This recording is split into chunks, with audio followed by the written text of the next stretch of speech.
Welcome back to the Light Up Your Life podcast. I'm your host, Samantha Peters, and today I'm joined by Mario Aguilar. He's an executive business coach at Bet David Consulting. He's a leader, entrepreneur, husband, father, and he's also a man of faith. Mario has spent over 20 years helping build some of the biggest brands in business and media, and he's a true day one Valuetainment original. From running operations, marketing, and podcasting to helping scale massive visions behind the scenes, his story is one of loyalty, leadership, and growth, and also impact. Mario, welcome to the show. Thank you for having me. Appreciate the time. Yes, me too. All right, let's dive into this. So I know Let's you've do it. worn many different hats throughout your career: creating, marketing, consulting, leader, husband, and then also a father. Which role do you think has stretched you the most personally? Wow, that's a great question. And we're going right into it, right? It's We're going no right into warm up. it. What's been No warm up. the best role to stretch? I think you said it earlier, Samantha, and I really appreciate the time. Leadership is probably one of the toughest things that I've ever had to encounter. And I think it's one of the hardest things to teach. It's one of the hardest things to master. I don't think that anybody who is aspiring to do anything massive in life will ever become the best leader if they're truly trying to be a great leader in life, business, and be aligned with their vision and their life today. Leadership is one of those things if you look at Harry Potter and how they chase after that little Quidditch thing, right? Yeah. That's what leadership is like sometimes. And what's interesting about leadership is how much it changes over time and in different phases of your life. When I look back, I'm 39 today. When I look back at high school, it was a different lens on leadership. When I look back at the first time that I stepped into a corporate job or doing life insurance, when I met Patrick McDavid, I was 18 years old. The leadership that I thought I needed at that point was different. And then when I look at moving on into my 20s and 30s and working at a job and having the marketing manager position, leadership was a different lens at that time. And now that I'm a father and I'm married and I have two boys, one of my boys is 3, one is 18, I look at leadership in a different way. But I think one of the most important things is to remember it's hard to be a great leader if you're not a great follower at some point in your life.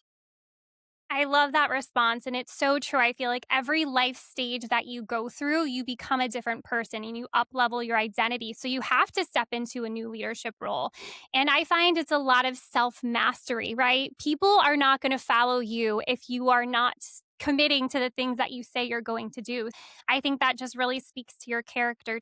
I know a lot of people dream about being an entrepreneur, but not enough people talk about entrepreneurship. And I know that's something you really highlight. What does it mean to help build someone else's vision, but while also still building your own identity? Yeah, entrepreneurship is a term that when Patrick and I were coming up with the vault and working on content for the vault, he said, Mario, a lot of people talk about entrepreneurship, but you're on the inside. You're like an intrapreneur. And I said, what's an intrapreneur? And he said, well, you didn't put up the risk. You didn't put up the money. You didn't put up the vision, but you're putting in the social capital, the sweat equity. You treat this like it's your company, but it's not. You treat the money like it's your money, but it's not. What entrepreneurship means is you understand that the CEO of a company and the number one and you are not equal. You are not on the same playing field. And I think that's a hard thing to remember sometimes as an entrepreneur working aside of a company. I've seen too many stories, Samantha, of people that work at a company, they've been there for a few years, and they want to ask the CEO and their boss, I want equity. I want a piece of the company. I deserve shares. A real entrepreneur doesn't say or make statements that they deserve something. A real entrepreneur says, what can I do to earn the possibility of maybe getting something? What is your vision so I can help you get there? How can I make your dreams a reality, CEO and number one guy or couple at the top, so that if your vision is reached, my vision is reached? And the only thing that a CEO and the number one owes that entrepreneur is to keep going and push the envelope on the vision, to keep elevating, just like they say for parents that our ceiling becomes our children's foundation. Well, the future for entrepreneurs only depends on how much a CEO is willing to push up the vision of the company. Where I see that relationship of entrepreneur fail is when the entrepreneur stops. And now the entrepreneur has to figure it out. Now they have to play a role that they're not used to. And that level of uncomfort and no clarity creates friction, and they either leave or they dissolve. And we've seen that story one too many times. But an entrepreneur is concerned with the well being of the person at the top because it has everything to do with where I end up. Absolutely. I think that was a great way of describing it too. And I'm sure it's tested your leadership too, because to get to that point, to be working with Patrick Bet David, obviously you have so many characteristics and skills that you have to bring to the table. And your vision has to fit in with his vision. So, like you mentioned, you need to be aligned on exactly where you're going and where you see the company in the future. So, I love that. What is one lesson leadership has taught you that's completely changed the way that you view people? Yeah, I read a great book by Simon Sinek called Leaders Eat Last. And he talks a lot about giving people on your team an identity that they can step into. And I think that's what Patrick Bet David did for me. The moment I met Patrick at 18 and throughout my years, 21, 28. By the way, he says the worst years in life are the ones that end with 19, is it 29, 39? I'm 39 now. And I'm like, I remember what Patrick said. He gave me an identity. He gave me an identity to step into. And I think that that's very important. When I talk to Patrick about leadership and becoming a better leader, and I'm still working on it, there's a lot of flaws sometimes, in my leadership. However, having a mentor is crucial. Too many people lack mentors. But he said, Mario, every time you talk to your team and you look at them, imagine there's a little sticky note on their forehead that says, poor belief in me. Tell me I can do it. Tell me who I can become. Paint a picture of what my life could look like. And I think that's super important.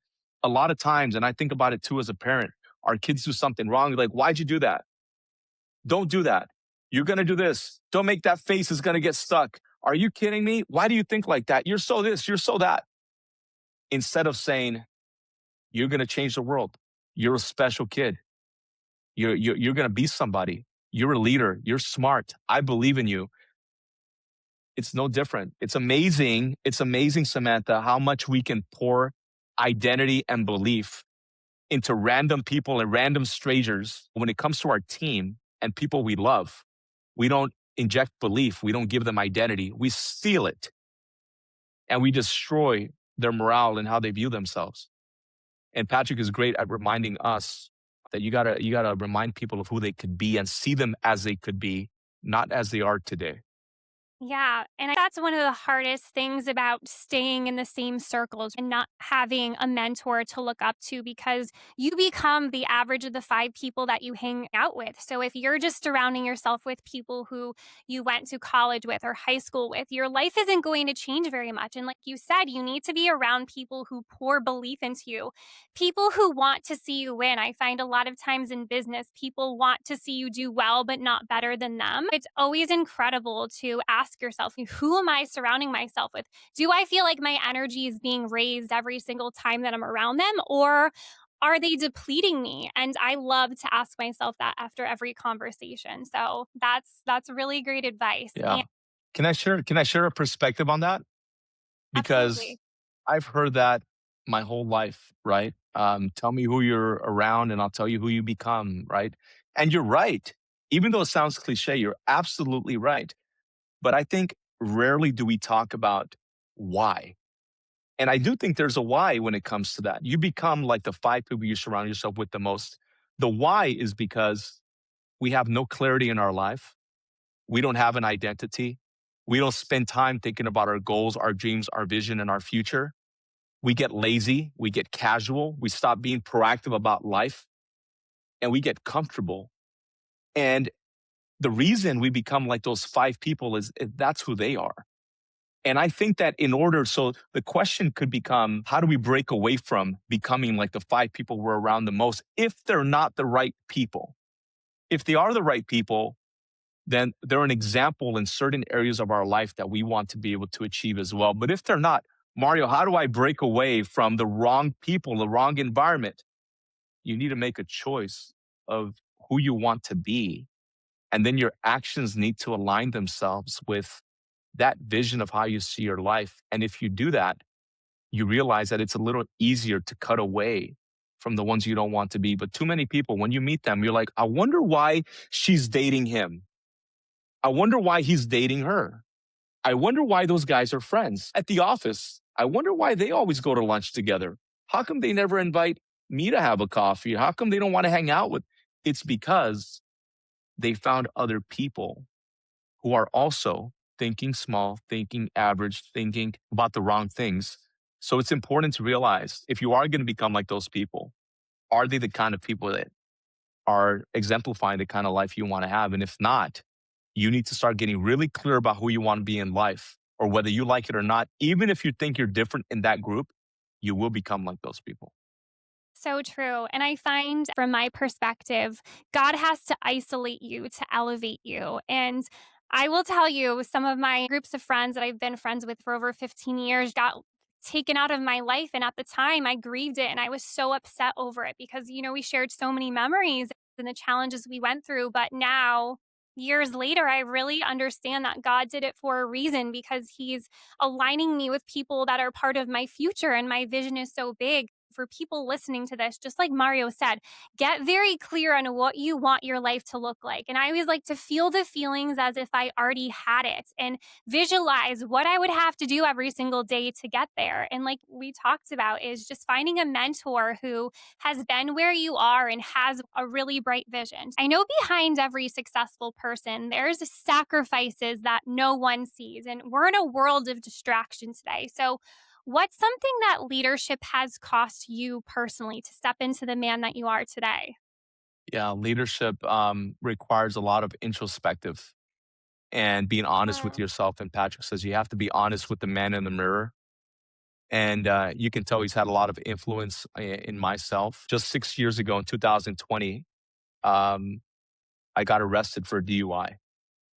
And at the time, I thought that's just what happens at my age. It happens, it's normal. It wasn't a normal thing. Before we jump back into today's episode, I want to share something that's become a part of my daily wellness routine. You guys are always asking what I do to support my skin, hair, and nails. And while I'm focusing on things like fasting, red light therapy, sauna sessions, hydration, and then just eating very clean and organic, I've also been taking Radiancy from BB Company. So it's a unique multi-collagen blend with antioxidants plus vitamin C and E, and it's designed to support healthy, radiant-looking skin from the inside out. And I personally noticed that my skin looks more hydrated, plump, and more youthful. I genuinely feel more confident about my glow.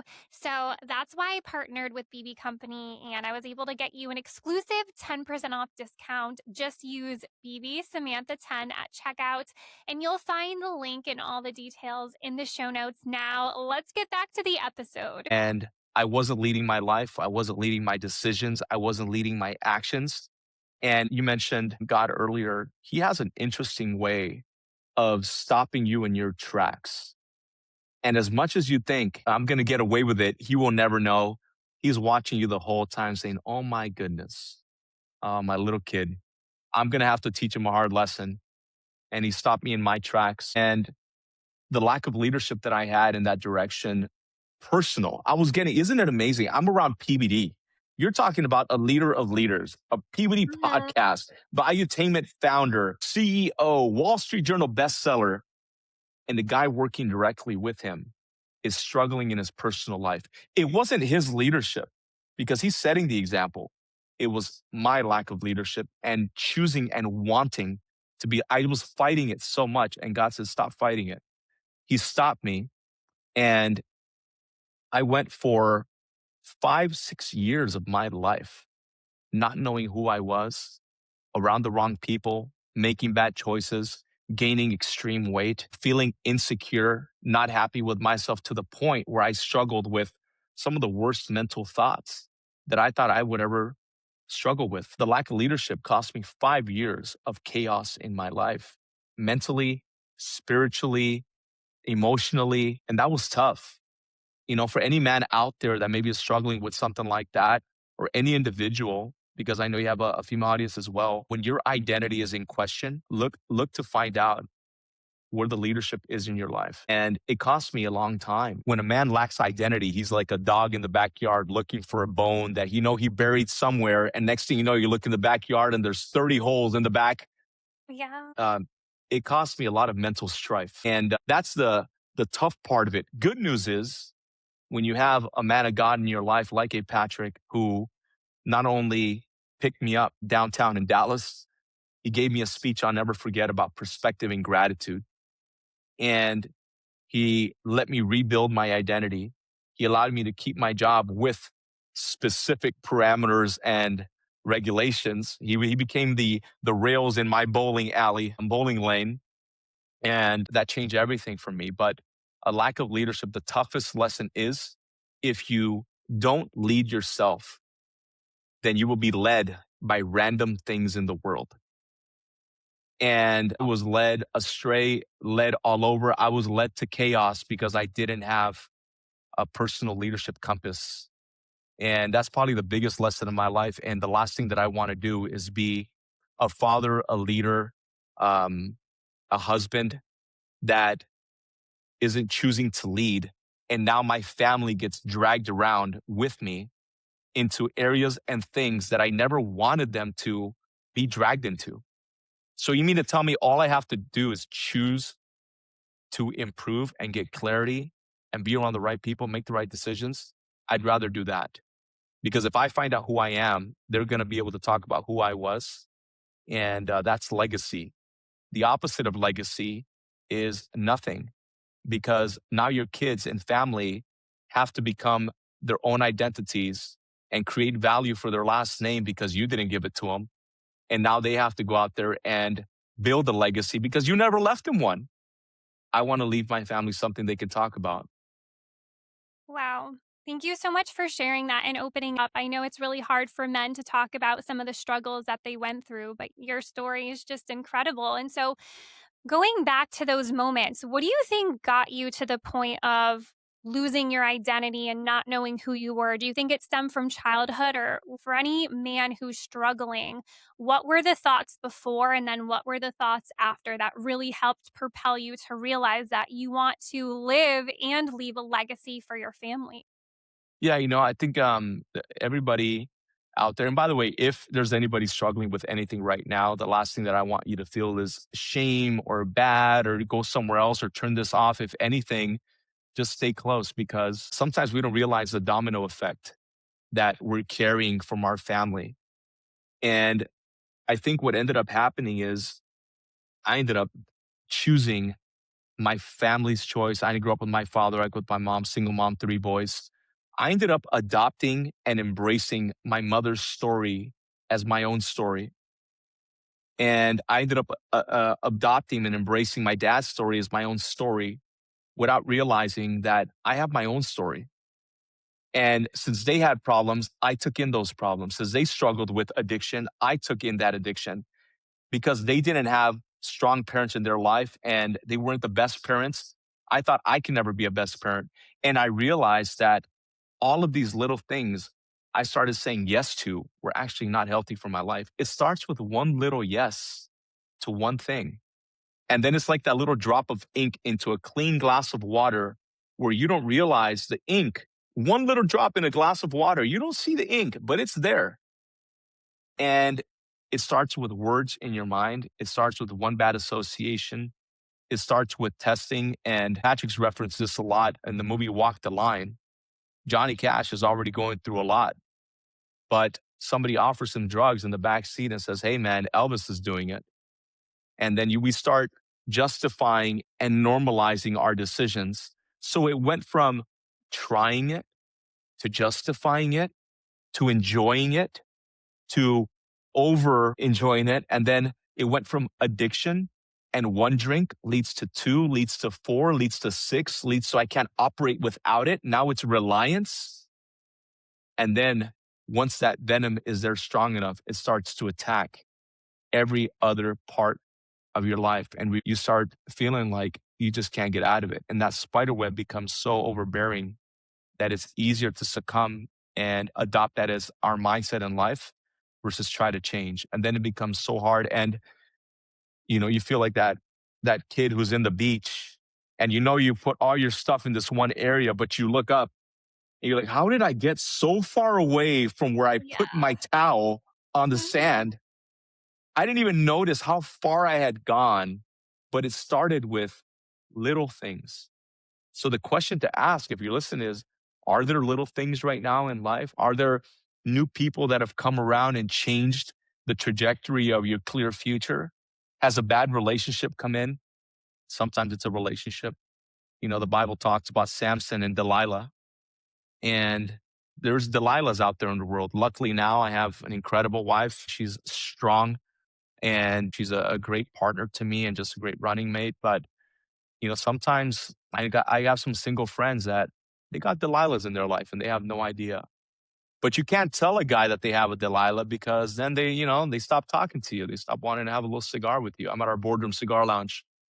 I gave it a tour earlier here, but I don't know if that necessarily answers your question, but you can't tell sometimes when the enemy creeps in and when those bad habits start to creep in and then those bad habits become your new lifestyle.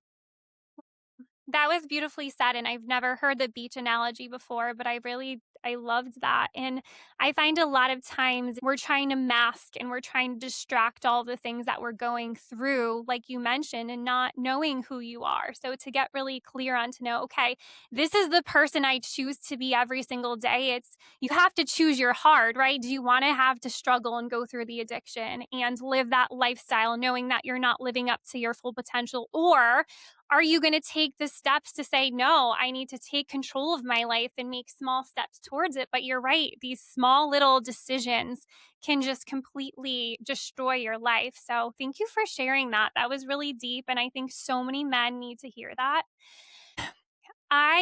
Going through that, obviously very, very difficult, but did it bring you closer to God? And what were some of the lessons looking back to know, okay, I went through that, but it's only ultimately making me stronger? Yeah, you know, I think sometimes God brings you to the lowest level of your life because that's where he wants to meet you. And I feel that the first time that I had a one-on-one conversation with God was in that cell for that one night that I spent and we spoke. We had a great conversation. And I think that sometimes if Martin Luther King said it, he said, only when it's dark enough can you see the stars.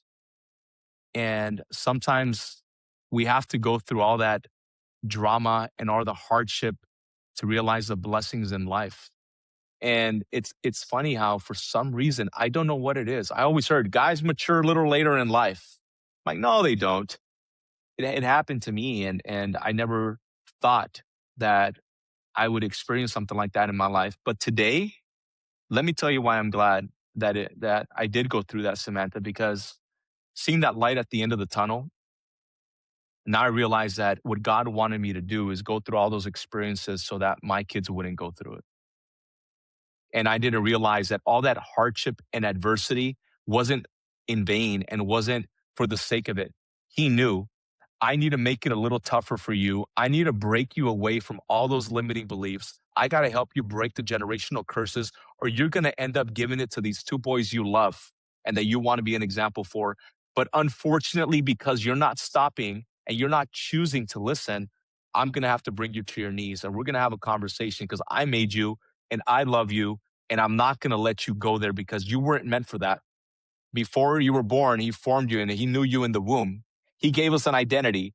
So can you imagine being a parent and you know what you want for your kids and you know what you did with your son and you gave him up for the world so that he could come here and a guy like Mario, a lady like Samantha could go out there and live their life and being a parent and watching your kids struggle.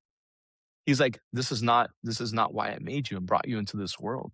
Out of all the different cells in the world that could have made it, you made it.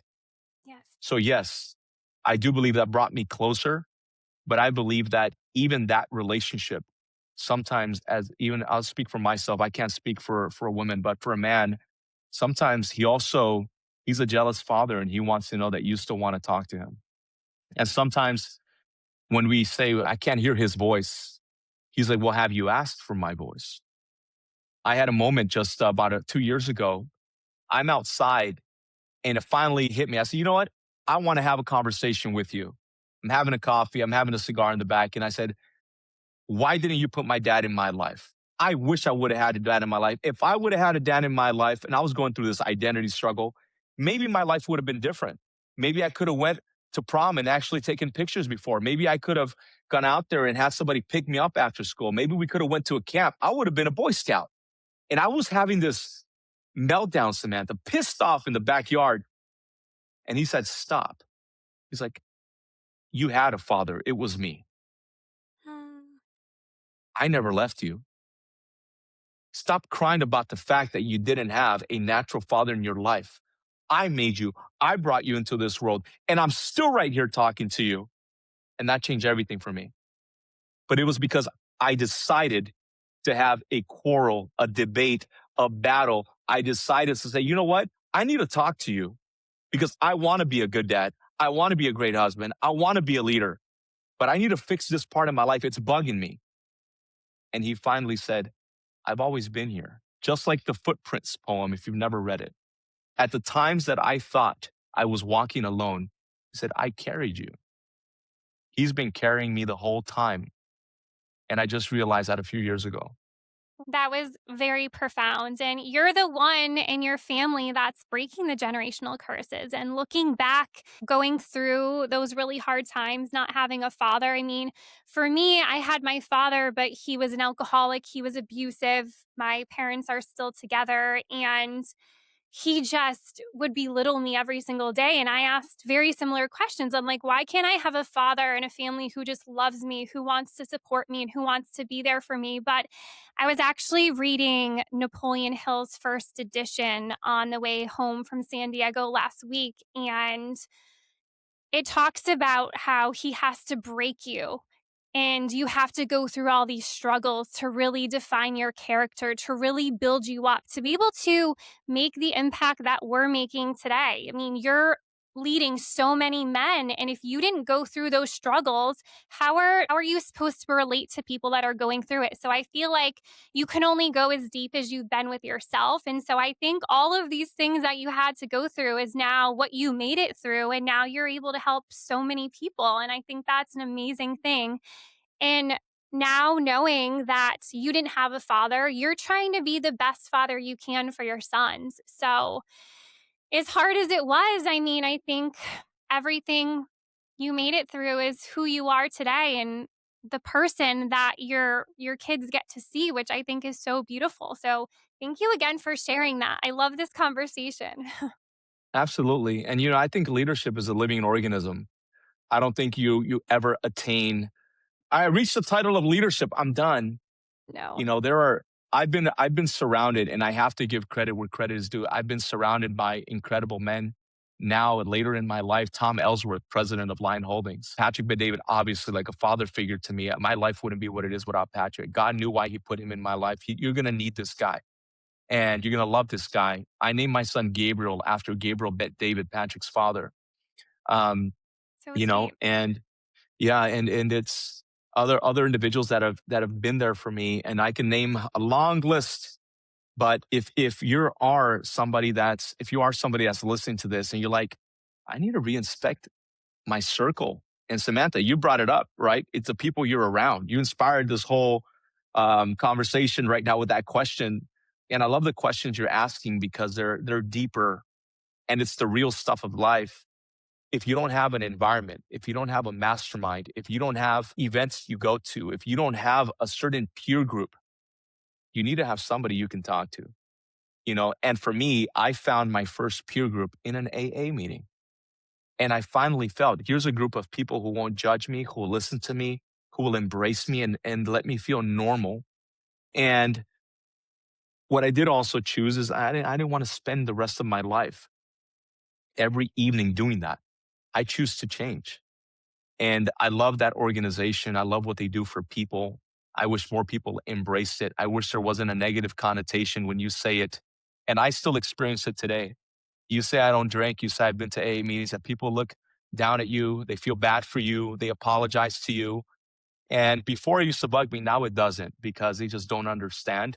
And thank God they don't understand because I don't wish those kind of challenges on people. I'm glad when I hear they don't. But if you don't have that kind of environment, you need to find some prayer warriors. You need to find some good people. You need to find someone you can talk to. And men, be careful that that person that you're talking to isn't a female, especially if you are married.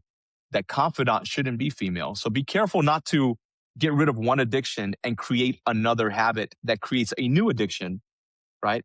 Because there's a lot of men out there that struggle with those kind of temptations. And I'm a man. I'm not perfect, and I'm still not perfect in a lot of areas of my life. There's still so many flaws that I have as a leader, and I work on it every day. I love my team. I work with incredible people. I work with leaders of leaders at our company, like Taylor DeGrande.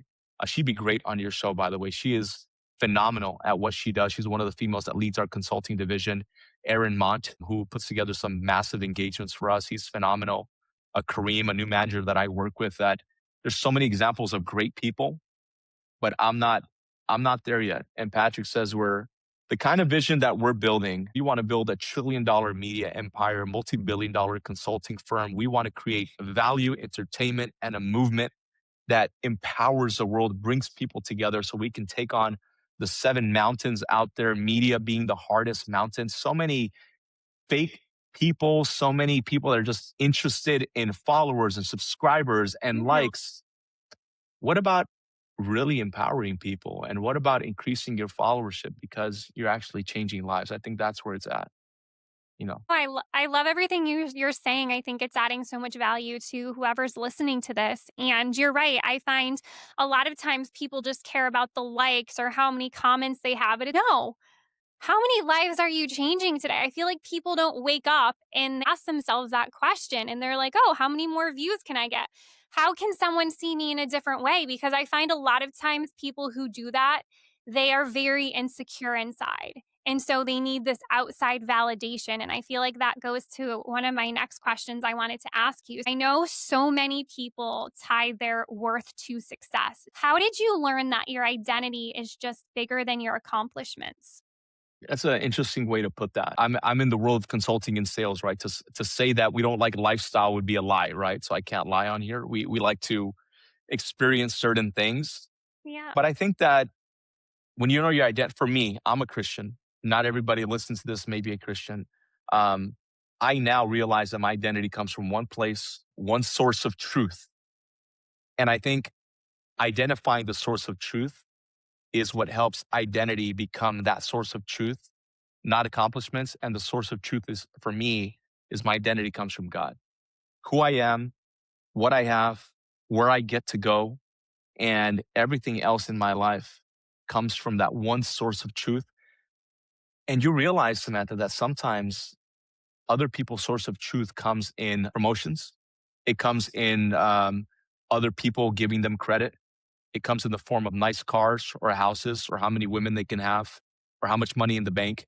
Those things are great, right? And I'm not saying the women portion. But what I am saying is it's great to have tangible things in life. It's great to have accolades and achievements, but we can't take any of that upstairs when we die. And there's a currency, there is a invisible currency when you're planting seeds and doing the good work and being a good citizen, and you go out there and maybe tonight or tomorrow you're at a gas station and you're about to fill up your tank and you see somebody that only put $5, maybe you let them know, I'm going to fill up your tank. You're at the grocery store and you have somebody whose card declines and maybe you take care of it. You're watching a little kid ask a parent for a toy and they start yelling at their kid because they can't afford the toy, but they yell at the kid because they can't tell the kid that mommy can't afford a toy, daddy can't buy that for you. And you say, if you don't mind, I'd love to give your kid a gift, but only if he listens to you, only if he behaves. Are you behaving? Are you getting good grades? And you bless somebody like that. I think that it's great to have abundance so that you can give back to other people. And I think that's a good way of distinguishing, am I achieving things and that's where my identity comes from? Or am I clear on my identity and the things that I achieve, can I use them for more good? Patrick says money's a tool, but I don't believe that money is evil. I do believe that it's a tool that we need, especially the way things are going. Look, let's be real. As parents with kids, it's look at the economy, look at the houses, look at pricing on things, look at food, the cost of living. You want to go out to nice dates used to be $50. Now you go out to nice dates, a couple $100, you know? Yep. Um, Mhm. toys at Target. Every time you walk into Target, right? It's like all these different things that we can do. You go out on a weekend, brunch, you go out to a theme park. Yes, life is expensive. Um, but when you know your source of truth, then that's an easy way to not get lost in other things. Again, back to clarity. If you don't know what your source of truth is, then you will attach yourself to whatever feels good. And there's been a lot of things in life that have felt good that led me to no good. Wow. Mic drop right there. That last line was so good. Yes, I would have to completely agree with what you said. I think money only amplifies who you are. And if you have a good heart, if you have, for me, the source of truth comes from God. So it could only amplify the impact that I want to make. So I absolutely agree with you on clarity and how you can use abundance for good. Mhm. Wasn't it President Lincoln who said, if you truly want to test a man's character, give them power? Ooh, And the same could go for a woman as well. If you want to test somebody and what their source of truth is, give them a promotion, give them a bonus, give them a new title, put people under them. You realize very fast when people are exalted or put in positions of power with more, you realize what truly runs their life. Their actions will show you. yeah, that is really powerful statement. So, to wrap this up, this is one of the last questions I want to ask you. And I know you talked a lot about Patrick Bet David throughout this podcast, but if you can send him one message after spending 20 years of being alongside him, what would you want him to know? What would I say to Patrick that I'd want him to know after such a long time? I say the future really does look bright because of the example you're setting and because of all the leaders that you're developing and building. It's really hard to put out a fire and a light when there's an army behind you. And real leaders have armies. You have an army. That was so good. And I think leaders should be creating more leaders. I love that message. So, to wrap this up, we're going to do a fun this or that challenge. I know we talked a lot about serious things, which I think is amazing, especially for the men in my audience to Great hear. questions, by the way. I love the questions, very deep, very profound. So thank you for that. Yeah, absolutely. I'm not surface level. I like to get down to, okay, why are you the way that you are and do the things that you do? I think that makes a really big difference when people listen to this. So, okay, would you rather have coffee or energy drinks? Coffee. I think I have the same mug actually. It looks really similar to Yeah, this is mine. from our boardroom. There's a double espresso in here. All right. Business meetings or family barbecue? To be honest, business meetings, Okay. NFL or MBL? soccer, Messi, Inter Miami, Okay. All right. Text messages or phone calls? phone calls, City life or beach life? city life. Yeah, I was curious which one you were going to say for that. And last one. So, one piece of advice or one life lesson? Get clear on who you are and what you want out of life, and make sure your actions back up that vision. And for all of my audience listening to this, where can they connect with you to learn more about what you do and who you are? My number one request for anybody that's looking for anything that makes sense on this podcast is to go to the Vault Conference, August 31st to September 3rd. Business, family, politics, empowerment, clarity. If you're looking for that direction, they can find me on Instagram, Aguilar Social on Instagram, and we can connect there. Perfect. I will link all of that in the show notes. I definitely want to go to the conference. I know you sent me the link and it looks amazing. I've heard so many awesome things from friends of mine who have been. So, thank you all for tuning in today. Mario, thank you so much. You were an incredible guest and I'm sending you Thank you all so much. so much love and light.